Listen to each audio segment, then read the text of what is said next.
हुजूर अलैहिस्सलाम की एक हदीस मुबारका को पढ़ने के बाद उसकी चैन को देखना हुजूर तक, कितने कि ऐसे हदीस मुबारका लोग पढ़ के सुना देते, मगर हकीकत में उसके चैन में कहीं ना कहीं एक लिंक निकल कर रहा लगे। हाँ, तो एक बात बता देते, हुजूर अलैहिस्सलाम की ज़ुबान से एक अल्फाज जैसे हदीस मुबारका थे, खैरुकुम मन तअल्लमल कुरआन व अल्लमहु, तुम में बेहतरीन इंसान वह है जो कुरान सीखे और सिखाए। ये हदीस मुबारका पब्लिक में ये सुनाया जाता, उसके पसे मंज़र क्या रहता, मैं बोलूँ मिसाल के तौर पर, तुम्हें फिर उसका दूसरा माना आपको निकालो अल्लाह के वास्ते। फॉर एग्ज़ाम्पल, मैं एक पढ़ को सुनाया तुमने, यहाँ से देंगे 1 2 3 4 5 6 ऐसे है, तो एक फर्स्ट तुम्हें जीलान भाई सुने, फिर उसके बाद तुम्हारा नाम क्या, खादिर भाई, रफ़ीक भाई, अच्छा, जीलान भाई से रफ़ीक भाई सुने, रफ़ीक भाई से हनीफ भाई सुने, हनीफ भाई से ख्वाजा भाई सुने, उनके बाद फिर ये ख्वाजा भाई सुने, फिर इनके बाद तुम्हारा नाम क्या है, गौस भाई सुने। ये जो लाइन है, ये लाइन है लिंक, उसमें से 60 साल गुजर जाते हैं। कितने साल? 60 साल गुजरे। मैं जो बोला उसमें सबसे पहली बात जीलान भाई मेरे से बात लिए, साहब बोले से मैं सुना, गवाही है। तो जीलान भाई की खासियत देखी जाती पहले, सबसे पहले जीलान भाई गुनाह कबीरा के मुर्तकिब तो नहीं है, ऐलानिया कोई फिस्क तो नहीं करते थे। जीलान भाई का बायोडाटा क्या है, जीलान भाई किसके बेटे थे, कौन से ख़ानदान के थे, उनकी सिफतें क्या थी, उनके चेहरे से क्या झलक रहा था, झूठे दिखते थे क्या सच्चे दिखते थे, उनकी बात को यकीन भी करने के काबिल है क्या नहीं, इतनी पंचाना है। एक हदीस मुबारका को पढ़कर सुनाने के बाद उसे आगे रिवायत करने के बाद से किससे सुनेगा, तो नज़ीर साहब बोले जीलान भाई सुने।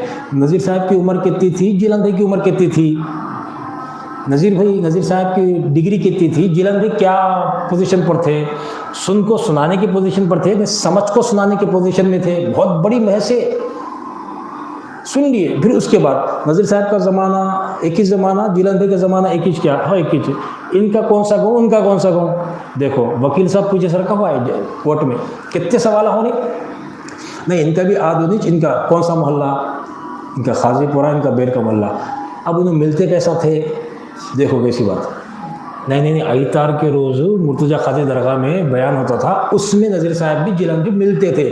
ऐसा क्या, जीलान भाई मिलते थे, अच्छा, जीलान भाई पागल तो नहीं थे, दीवाने तो नहीं था,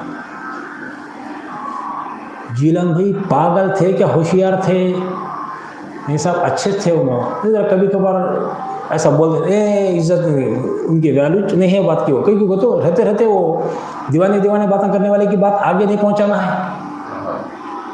इतनी बातें हैं जी हदीस के पीछे। एक हदीस को आगे पहुंचाने के लिए जीलान भाई के अंदर उनका गांव देखा जा रहा, उनका मोहल्ला देखा जा रहा, उनका ख़ानदान देखा जा रहा, उनका नाम देखा जा रहा, उनके बाबा का नाम देखा जा रहा, उनके पर्सनल काम देखे जा रहे हैं, उनके किरदार देखे जा रहे हैं, बाहर आवाम में कैसे थे, अकेले रहिए तो कैसे थे। जीलान भाई नमाज पढ़ को, फजर की नमाज पढ़ को फौरी बाहर चले जाते थे क्या, जिक्र अज़कार कर को इशराक़ और चाश्त पढ़ को जाते थे। इतने चीज़ें देखने के बाद जीलान भाई अथेंटिक हुए, पावरफुल हो भाई, करेक्ट इनका ज़माना भी एक मिलते से भी ज़माना मिला, काम मिलते थे वो भी मिला, मोहल्ले का भी पूरा एड्रेस जीलान भाई का मिला। तो फिर उसके बाद उनकी तरफ जाती बात, पीछे का सेम प्रोसेस चलता, फिर साहब से जीलान भाई से इनो सुन रहे, फिर अब साहब से डायरेक्ट नहीं, तीसरे आदमी सुन रहे हैं, तो फिर वो सेम कैटेगरी उनके साथ आती बात, सो क्वालिटी इनके अंदर देखे जाते। फिर उसके बाद जीलान भाई से उन्होंने रिवायत करे, तो उन्होंने हनीफ भाई की रिवायत करे, सो फिर हनीफ भाई के अंदर वो सारी चीज़ें देखना, हनीफ भाई ख्वाजा भाई की रिवायत करे, ख्वाजा भाई के अंदर खासियत देखना वो सब भी। अब उसमें गड़बड़ी क्या हुई बोलो तो, मैं बोलने की वजह क्या थी, ऐसी यहाँ गई बात। ये ख्वाजा भाई आने से पहले थैले वाले ख्वाजा भाई के पास गई बात। एक कीच नाम के 3 ख्वाजा भाई है, एक मौजन साहब है, एक बजाज शोरूम में काम करने वाले हैं, एक जिन्हें थैला बेचने वाले हैं, करेक्ट है नहीं। अब 3 शख्सियतें अलग हो गई, तो एक हदीस को 3 जने भी सुने, 3 जने की शख्सियतें अलग, 3 जनों के अमाल अलग, 3 के माँ बाप का नाम अलग, 3 के मोहल्ले अलग, इतनी बातें अलग हो जाने के बाद एक ही बात के ऊपर मुत्तफिक हुए, तो उसकी सनद क्या आएगा, तो इनके वालिद का नाम क्या था, इनकी तकवा परहेजगारी कैसी थी, उनकी इबादत का ज़ौक़ और शौक़ कैसा था, इसमें से क्या क्या कामा करते थे, इनका ज़माना इनके ज़माने से मिलता था क्या नहीं मिलता था। ये रिवायत आपको आगे पहुंचाने के वास्ते इतने जांच पड़ताल करने के बाद बीच में गम्मत की बात सुनो, रेहान साहब आ गए बीच में नाम में। वो ख्वाजा भाई के बाद रेहान साहब आए। रेहान साहब के बाद से रिवायत कहाँ मिल रही है, तो इनको मिल रही है। अब मैं पूछूं, हमारी मजलिस में रेहान साहब मौजूद थे क्या? तुम्हारे ज़माने में थे क्या? तुम्हारे ज़माने में थे क्या? तुम्हारे ज़माने में थे। बात ख्वाजा भाई तक पहुंची थी, ख्वाजा भाई से सीधा वहाँ जाना था, बीच में रेहान साहब आ गया। रेहान साहब मशकूक ज़ात बोलते उसे, शक वाली ज़ात। कौन है कि मालूम ही नहीं, कौन जाना पहचाना सवालात मालूम, रोहला साहब के दूसरे बेटे को तो मालूम, पहचाना है सवाल मालूम, बहस वाले दूसरे को भी नहीं मालूम।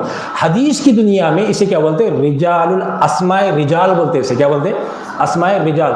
रिवायत को हुजूर से लेकर हम तक पहुंचाने में जो जो चैन में जो जो भी हो मुफस्सिरीन के नाम लिखे गए हैं, उसमें से हर एक मुफस्सिर के आगे पहुंचाने वाले रावी के अंदर एक नाम बीच में से जोड़ के क्या बोलते हैं? इनका ज़माना आगे से इनकी सोहबत मिलेश नहीं रहती, साबित ही नहीं रहती, बात आगे पहुंच गई रहती। तहकीक करने वाले इसी बात पर मैं बोला नहीं, इतनी बातों का जांच पड़ताल करने के बाद एक मुद्दे पर पहुंचते। वो बात ये कि जो रिवायत पेश की गई, खैरुकुम मन तअल्लमल कुरआन व अल्लमहु, तुम में बेहतरीन इंसान वो है जो कुरान सीखे और सिखाए। तो ये बात तो सही है। बीच में उसके रिजाल में, अस्माए रिजाल में या रिवायत करने वाले रावियों में एक ज़ात मशकूक है। एक ज़ात क्या है? मशकूक है।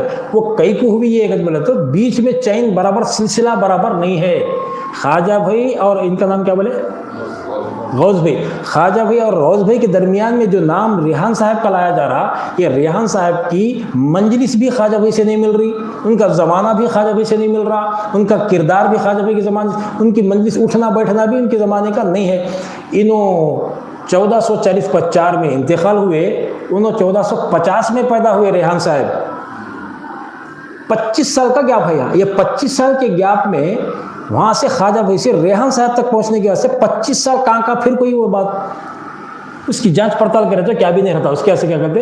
रेहान साहब को बीच में से निकाल डालते, डायरेक्ट उनके पास गई। तो इसे क्या बोलते?